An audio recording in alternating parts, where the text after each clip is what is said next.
Hello, this is Tech Kid, and today I will be showing you how to use Samsung heart rate monitor.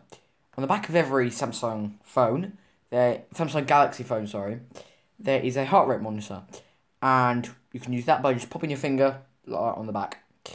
I'll show you how you do it now. Just move myself over there. Tap on Samsung Health. Should appear with that screen. You can measure heart rate, stress, and oxygen saturation. You tap the measure button.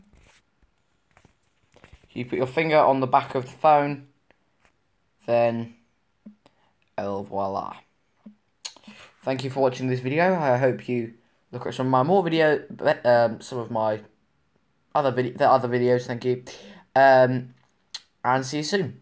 If that little message that you just saw there popped up, just take your finger off and put it back on again. Okay, see you in a bit. Goodbye.